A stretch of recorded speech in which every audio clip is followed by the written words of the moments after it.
Ça fait 5 ans que tu as laissé l'école. Ça fait 5 ans que tu as arrêté la formation. Ça fait 5 ans que tu exerces dans le métier dans lequel tu es. Et rien ne marche, rien ne change, rien n'avance, rien ne se concrétise. Mais tu t'efforces dessus parce que tu as appris cette formation, parce que tu t'es formé là-dessus, parce que tu as fait des études là-dessus et tu ne te poses pas des réelles questions. Ici, aujourd'hui, je vais te parler du fait que c'est pas toujours ce que tu apprends à l'école ou bien en fait ce que tu fais comme formation que tu vas finir ta vie dans ce secteur. Et beaucoup de jeunes aujourd'hui s'égarent parce qu'ils ne font pas la liaison directe avec ce qu'ils peuvent faire facilement et ce qu'ils ont appris quand ils étaient petits ou bien quand ils étaient à l'école, tout ça. Moi, je vais te parler encore dans cette vidéo de moi. Moi, particulièrement, je suis un menuisier de formation. Mais aujourd'hui, dans quoi est-ce que j'exerce? J'exerce dans l'audiovisuel en tant que formateur, en tant que technicien audiovisuel. Est-ce que c'est ce que j'ai appris à l'école? Non. Ce que moi j'ai appris pendant plus de 7 ans, c'est la menuiserie. J'ai commencé à faire de la menuiserie de 2007 à 2015. Oui, de 2007 à 2015. Tu peux tout simplement faire des calculs et voir combien d'années j'ai fait dans ce domaine-là. Mais est-ce qu'aujourd'hui j'ai fait encore dans ce domaine? Non, je ne fais plus dans ce domaine.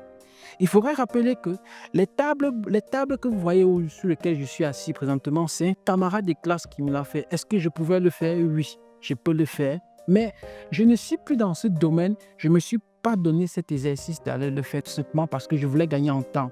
Je voulais utiliser mon temps pour le domaine dans lequel je suis actuellement, qui est tout simplement l'audiovisuel. Beaucoup aujourd'hui, des jeunes vont sortir de l'école parce qu'il a eu un bac en électricité et va se promener l'esprit à exercer absolument dans ce domaine. Pourtant, les choses ne marchent pas, les choses n'avancent pas, les choses ne se concrétisent pas, les choses ne sont pas en train de se former. Il regarde dans 5 ans, il ne se voit pas en train de passer à autre chose de beaucoup plus important que ce qu'il est en train de faire actuellement. Mais il persiste à rester dans ce domaine. Mais à côté, il est un peu plus facile pour lui de faire autre chose que ce qu'il a appris à l'école. Et ne se rend pas compte de façon immédiate que est-ce que je ne peux pas réfléchir à comment je peux voir pour rentabiliser l'autre domaine dans lequel je suis en train de faire où je me sens aussi à l'aise.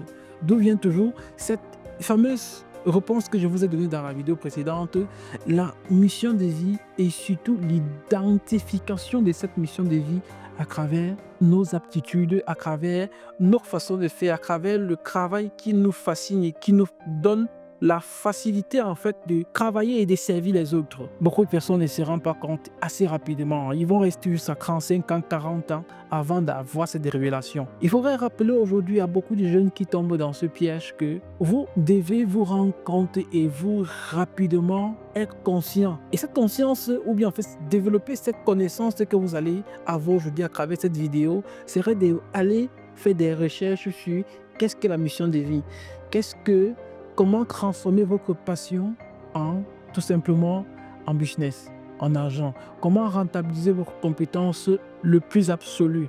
Quand je parle de plus absolu, c'est ce que vous faites le plus facilement. Comment rentabiliser cette compétence-là. Je ne veux pas tirer de long dans cette vidéo. C'est justement ce que je voulais t'apporter ce soir et te dire que tu as l'opportunité de pouvoir penser à autre chose, de faire les choses différemment, de ne pas rester figé sur ce que tu as appris à l'école. Comprends que tu es une entreprise et dans une entreprise, quand un produit ne marche plus, on change tout simplement de produit. Ou si un service ne change plus, on essaye rapidement de se réinventer.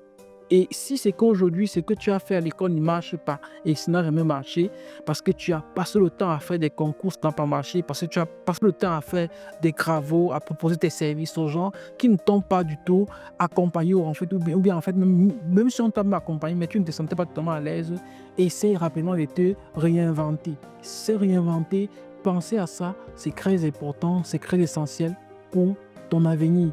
Nous sommes jeunes, nous sommes dans un pays ou encore dans un monde qui ne tolère pas du tout la tolérance.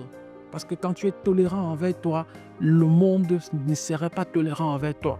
Il va tout simplement t'appliquer, comme on dit souvent au quartier, pas t'appliquer tout simplement. Bonsoir.